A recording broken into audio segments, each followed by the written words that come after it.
Olá, meu nome é Rian e eu vou iniciar agora meu trabalho sobre processos espontâneos, entropia e a segunda lei da termodinâmica. Vou agora apresentar um slide e logo após irei apresentar um vídeo explicando melhor todo esse processo.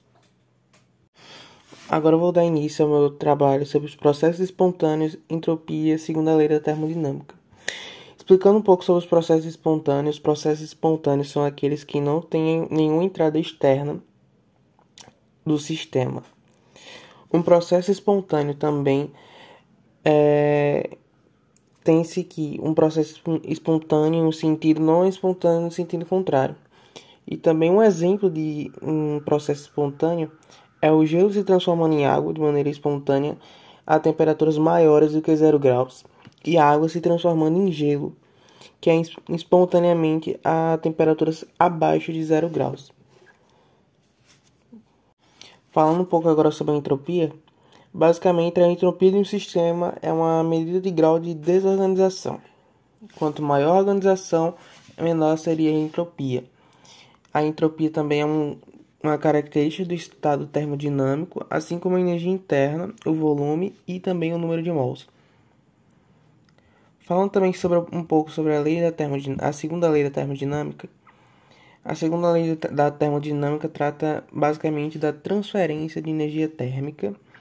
Isso significa que ela indica as trocas de calor que têm a tendência para igualar as temperaturas diferentes, mantendo o equilíbrio térmico, o que vai acabar acontecendo de forma espontânea.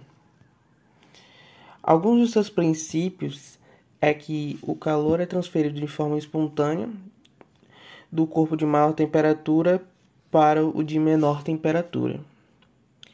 E basicamente todo o processo tem perda porque seu rendimento é sempre inferior a 100%.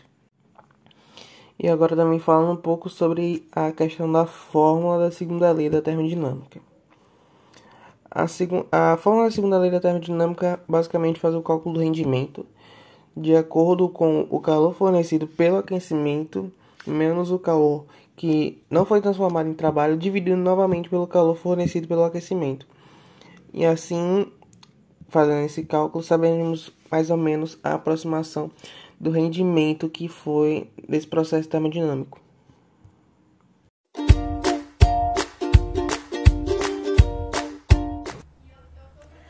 Fala aí, eu sou a Rebeca do Responde Aí. Vamos levar um papo sobre variação da entropia e segunda lei da termodinâmica. Então, vamos lá. Ó, você já conhece isso aqui, ó, primeira lei da termodinâmica, que é aquela que fala que a variação da energia interna é igual ao calor menos o trabalho, né? Você já conhece também, lá do ensino fundamental, essa frase aqui, ó.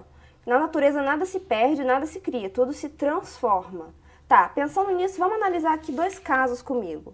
Primeiro caso, um caso hipotético, tá? Uma bolinha, ó, ela é abandonada de uma altura, ela quica no chão, volta para a mesma altura de antes, quica no chão de novo, volta para a mesma altura de antes de novo, tá?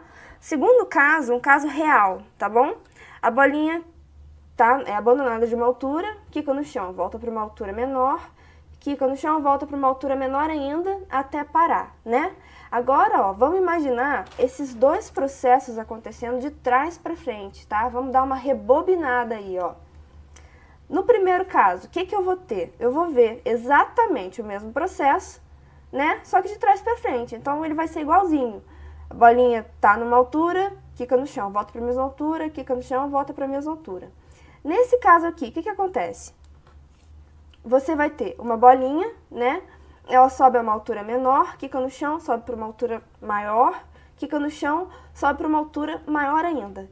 O que aconteceu nesse segundo caso aqui, ó? Aqui, a bolinha foi cedendo energia para o ambiente, né? A energia foi se transformando. Como assim se transformando? Ela faz um barulho quando bate no chão, né? Então, a energia perdida e é cedida ao ambiente na forma de som.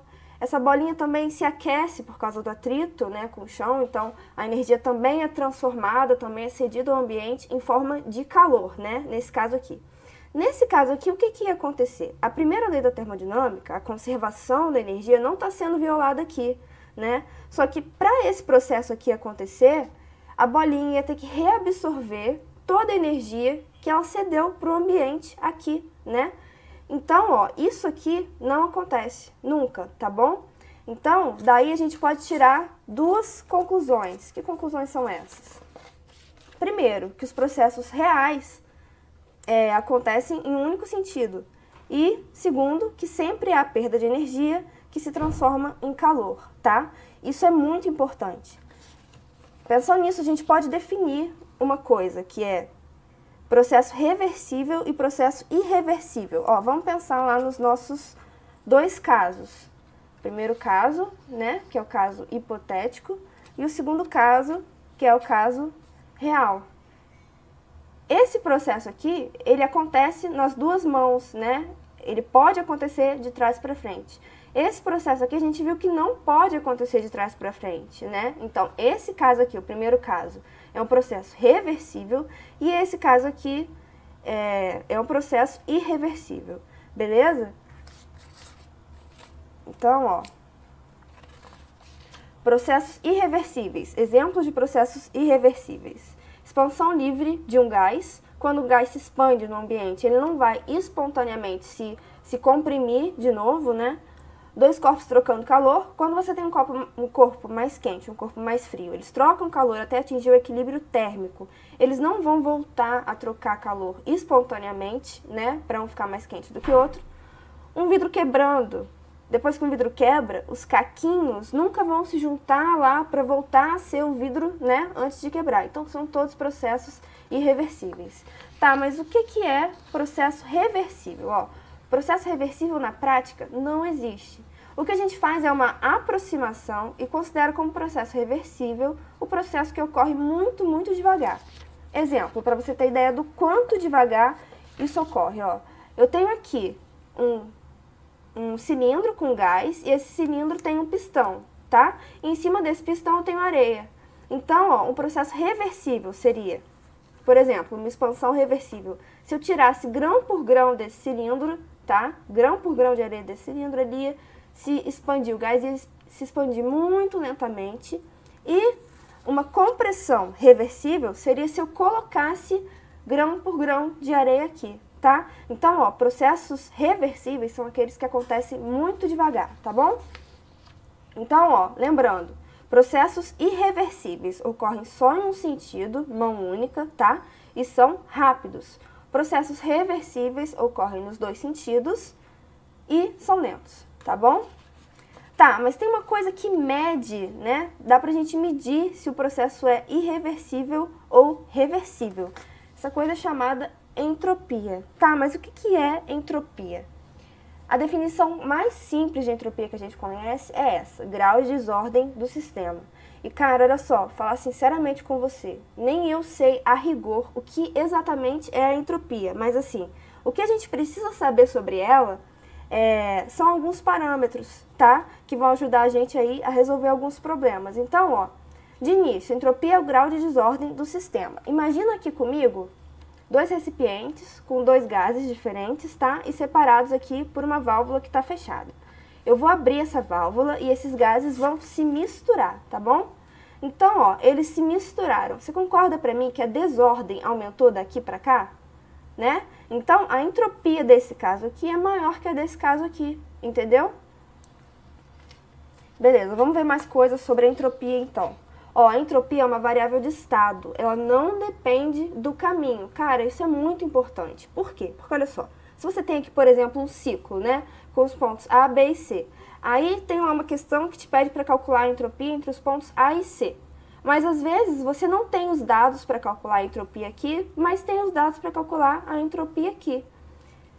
Pela entropia ser uma variação de estado, a variação de entropia entre os pontos A e C é igualzinha, né, nesse processo aqui, ó, A, B, C. Então, a variação de entropia no processo A, B, C é igual no processo A, C, porque os pontos A e C, inicial e final, são iguais, tá? É parecido lá com a variação de energia interna, não depende do caminho, beleza? Tá, e como que eu calculo, então, a variação de entropia? Em processos reversíveis, a variação de entropia é igual à integral de Q1 até Q2 de dq sobre T, beleza? Aí você vai pensar assim, ah, Rebeca, mas em processos irreversíveis, como é que eu calculo? Putz, já não te disse que a entropia não depende do caminho? Só depende do início e do final? Então você vai escolher um processo reversível que tenha o mesmo início e o mesmo final, né, do processo reversível que você quer calcular. E aí vai dar certo. Tá, e aí a gente está falando aqui de entropia, de processo reversível e irreversível há um tempão e não falou ainda da segunda lei da termodinâmica, né? Então vamos falar agora, ó.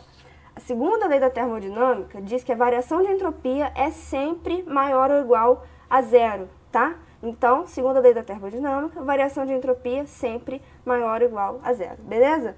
Então, ó, em processos reversíveis, a variação de entropia vai ser igual a zero.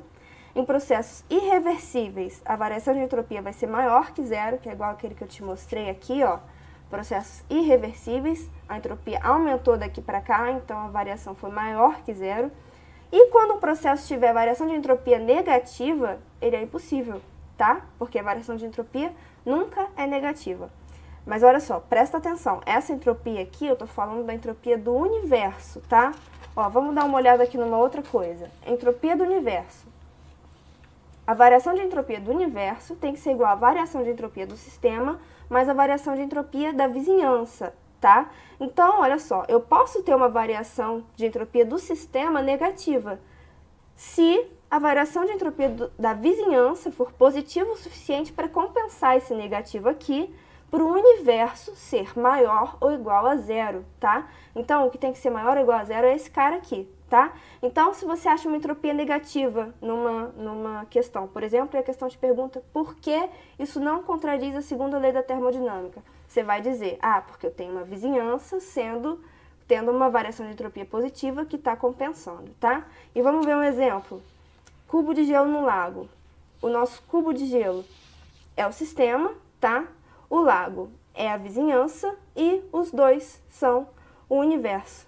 Beleza? Então, variação de entropia do universo sempre positiva, mas esses dois caras podem ser negativos. A variação de um sistema isolado, sem esses dois aqui, ó, nunca vai ser negativa, tá? Só pode ser negativa quando tiver esses dois caras.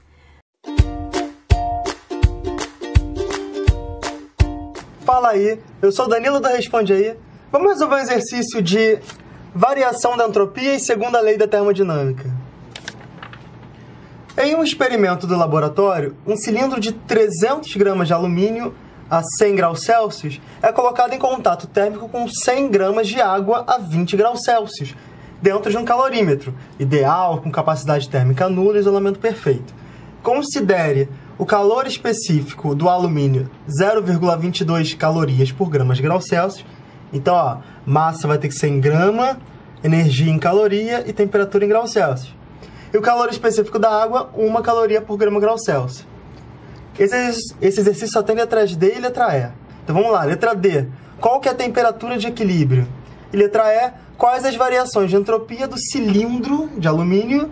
Qual que é a variação de entropia da água? E qual que é a variação de entropia do sistema alumínio-água? Então, esses são os dados do problema. Massa de alumínio 300 gramas, temperatura inicial 100, calor específico 0,22. Massa da água 100 gramas, temperatura inicial 20 graus Celsius e calor específico 1 caloria por grama grau Celsius. Então vamos lá. Passo 1. A gente quer descobrir qual que é a temperatura de equilíbrio. É só a gente lembrar que a conservação de energia nos diz que o calor que vai sair do alumínio, porque ele está mais quente, mais o calor que vai entrar na água, que está mais frio, tem que ser igual a zero. Conservação de energia. Então vamos calcular cada um desses termos. Passo 2. Vamos calcular para o alumínio. Calor do alumínio vai ser como? MC delta T. No caso, qual que é a massa do alumínio? 300. Calor específico 0,22. E variação de temperatura. Vai ser a temperatura final, é a que a gente quer saber, que vai ser a temperatura de equilíbrio, vamos chamar de T, menos a temperatura inicial, que é 100. Certo? Então, passo 3. Vamos calcular agora o calor da água. Então, calor da água vai ser a mesma coisa. MC ΔT. Isso aqui vai ser igual massa da água 100 vezes o calor específico da água 1 vezes a variação de temperatura. Temperatura final, que vai ser a temperatura de equilíbrio entre os dois, menos a temperatura inicial, que é 20. Beleza? Então agora a gente pode usar a conservação. Passo 4. Então a gente vai dizer que 300 vezes 0,22 vezes temperatura final menos 100 mais 100 vezes 1 vezes temperatura final menos 20. Isso aqui tem que ser igual a 0. Beleza? Então, ó, então vai ficar, se a gente multiplicar tudo, vai ficar 66T menos 6.600 mais 100T menos 2.000, tem que ser igual a 0. A gente obtém que T vai ser 8.600 sobre 166. Então, a temperatura de equilíbrio vai ser 51,8 graus Celsius. E essa é a resposta desse exercício. Beleza? Essa foi a letra D. Então, vamos agora para a letra E. Então, passo 5. Agora ele quer saber a variação de entropia. Como que calcula a variação de entropia? É integral de dQ sobre T. Certo? Quem que é o nosso Q nesse caso? Q é igual a MC ΔT. Então, quem que vai ser o dQ na forma diferencial? M é constante, C é constante, ΔT vai virar dt. Então, vamos jogar lá na entropia? Vai ser igual a integral de dQ, a gente substitui por MC dt sobre T. M e C são constantes para fora da integral. A integral de dt sobre T da temperatura inicial à temperatura final. Isso aqui é igual a MC ln de temperatura final sobre temperatura inicial. Então, a gente vai calcular assim. Então, vamos calcular para cada um dos casos. O primeiro caso, passo 6. No caso do alumínio. Então, quanto que é o ΔS do alumínio? Vai ser MC ln da temperatura final sobre temperatura inicial. Isso aqui vai dar a massa de alumínio 300 gramas. O calor específico vai ser 0,22. E a variação de temperatura vai ser a temperatura final, 51,8, sobre temperatura inicial, 100. Então, a variação de entropia do alumínio, como o denominador é maior que o numerador, isso aqui vai dar, esse logaritmo vai dar negativo. Então, vai dar menos 43,4 calorias por grau Celsius. Beleza? Agora vamos para a água. Passo 7. A variação de entropia da água vai ser a mesma coisa. MC ln da temperatura final sobre a temperatura inicial. Massa da água, 100. Calor específico, 1. E aqui vai ser o ln de temperatura final, que continua sendo 51,8, sobre a temperatura inicial da água, que era 20. Isso aqui, esse é maior que isso, então vai ser positivo. 95,2 caloria por grau Celsius. Não sei se você reparou, mas aqui a nossa entropia deu negativa. Pode ter entropia negativa? Pode, desde que a entropia do universo aumente. Então, se você tiver uma entropia negativa aqui no alumínio, a gente tem que ter uma entropia positiva o suficiente na água para que a global dê positiva. Então, ó, segundo a lei da termodinâmica, a entropia do universo nunca pode ser negativa. Isso que a gente vai medir agora no passo 8. Qual que é a entropia do universo? Qual que é a entropia do sistema alumínio mais água? E a segunda lei da termodinâmica diz que isso aqui tem que ser sempre maior ou igual a zero. Esse aqui. Então, quanto que vai dar? Vai ser a entropia da água mais a entropia do alumínio, 95,2 menos 43,4. E essa entropia em total, então, vai dar 51,8 calorias por grau Celsius. E essa aqui, sim, é maior que zero. Então tá dentro da segunda lei da termodinâmica.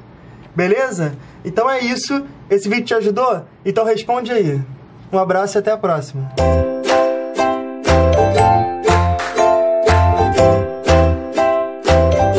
Agora, com o fim do slide, irei apresentar um vídeo explicando melhor todo o processo de entropia e também sobre a segunda lei de termodinâmica. Bom, e com o término desse vídeo eu acabo encerrando a apresentação do meu trabalho.